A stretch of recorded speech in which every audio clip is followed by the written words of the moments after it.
Right now, we will broadcast for you the news in English on Radio Free Syria.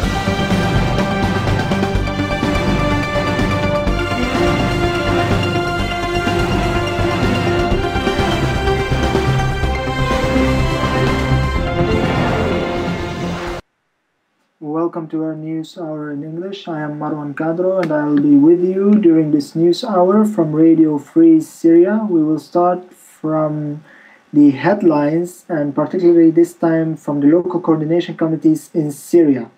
By the end of Monday, the LCC was able to document 135 marchers, including 8 children and 12 women, and 1 marcher on the torture, 40 marchers in Damascus and its suburbs, 25 marchers in Aleppo, 21 marchers in Idlib, 14 in Raqqa, 14 also in the province of Homs, 10 marchers in Deir ez-Zor, 7 marchers in Dar'a, 3 marchers in Hama, and 1 marcher in Hasaka.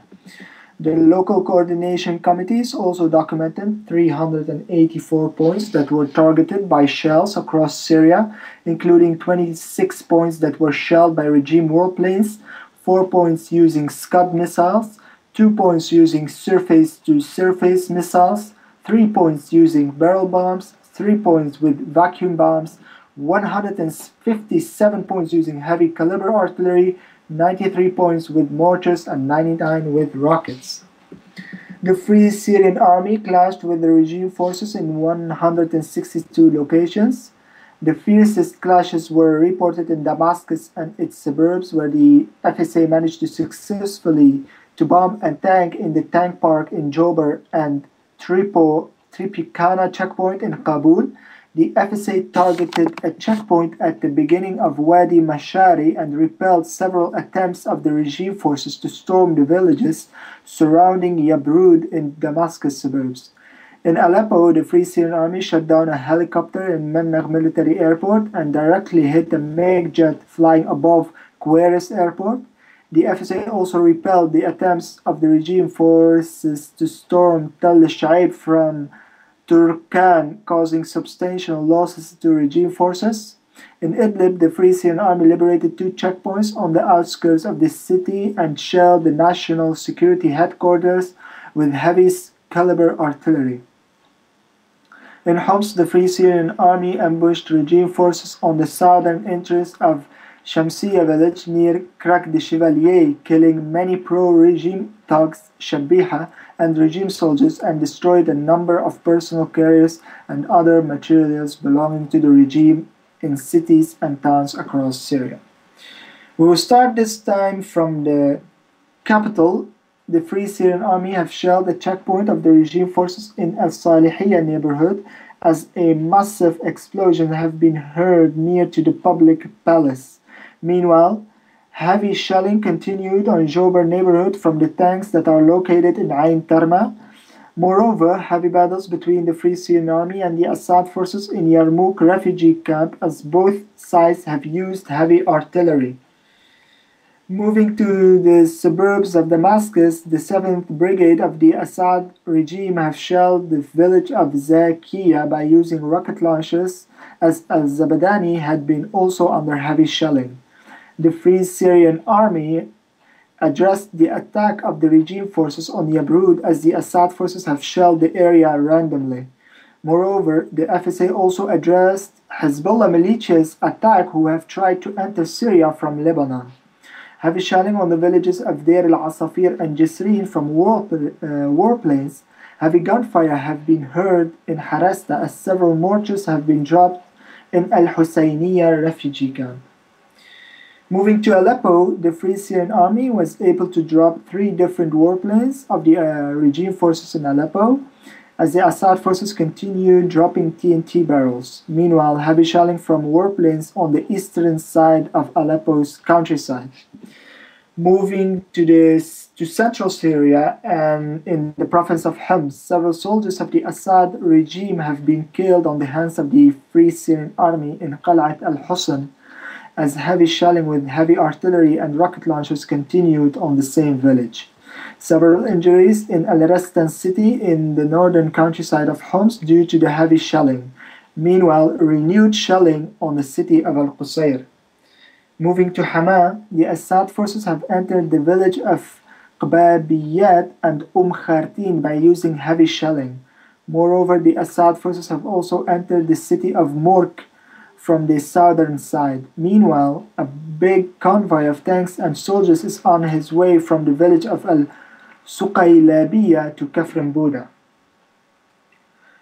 In Dar'a, heavy bombardments from warplanes on the village of Da'al along with the use of mortars which resulted in several injuries. Meanwhile, the Free Syrian Army was able to destroy tanks and other machineries that belonged to the regime forces during the heavy battles of Busr al-Harir. Heavy battles also in Al-Mushayniya neighborhood, as activists said that a Syrian airstriker have entered the Jordanian air after it defected from the regime forces. In Latakia, heavy shelling on Turkman mountain as the Assad forces using mortars. Moreover, arrestments among civilians in Slayba neighborhood in the city of Latakia. Moving to Idlib, heavy shelling on Jabal al-Zawiya and Balyoun from warplanes which resulted in 9 mortars and dozens of injuries. Also heavy shelling on the villages of Al-Nayrab and Qurin from the tanks that are located in Qarmid factory. Meanwhile, heavy shelling from warplanes on the city of Benish. Journal news now. According to Reuters, Foreign Minister Sergei Lavrov said before leaving for Berlin to meet Secretary of State John Kerry that the new U.S. top diplomat seemed to grasp the gravity of the crisis in Syria. He said Washington should lean on the Syrian opposition to drop demands that Assad must leave power before talk can start.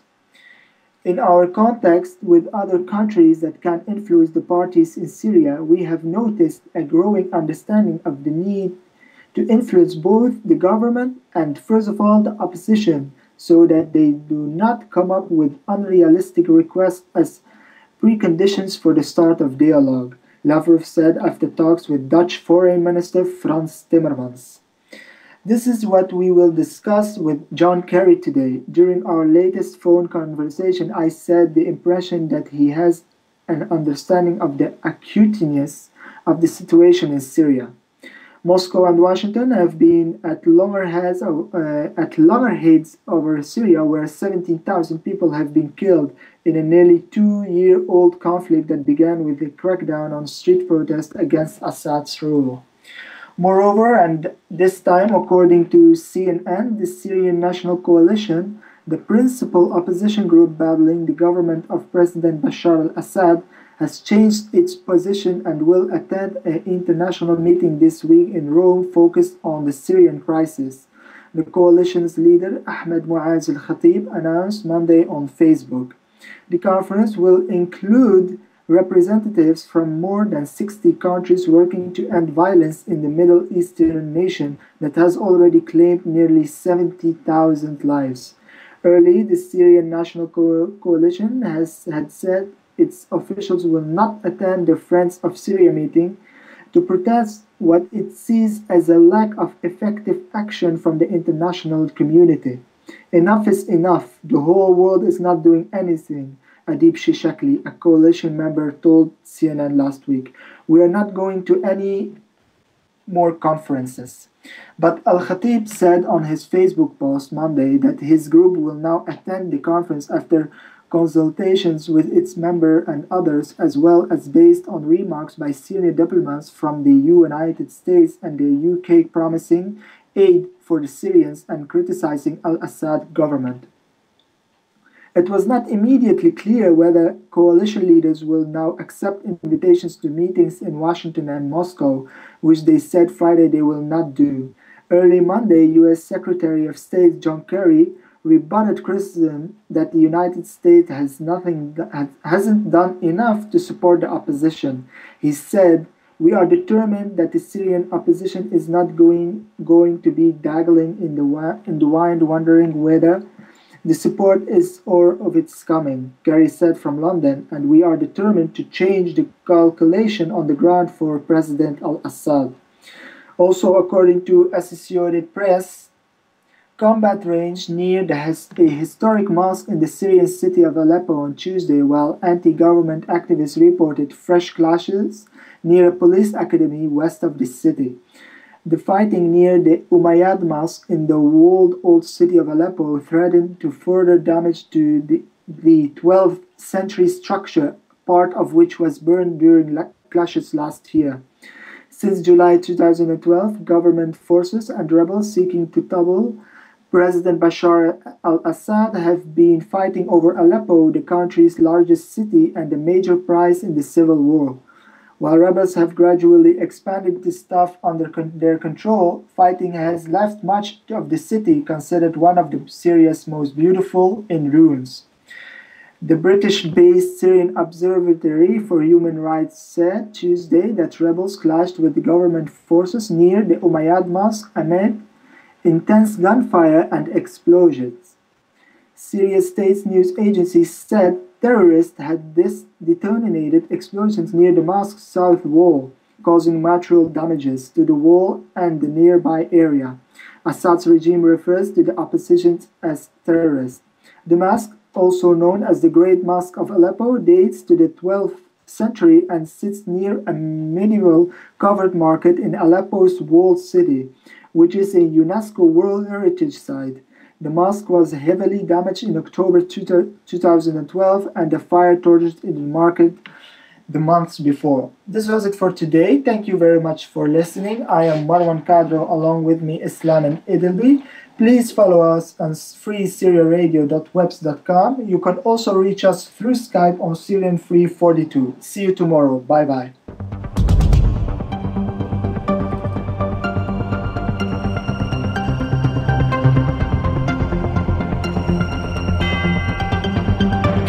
Right now, we will broadcast for you the news in English on Radio Free Syria.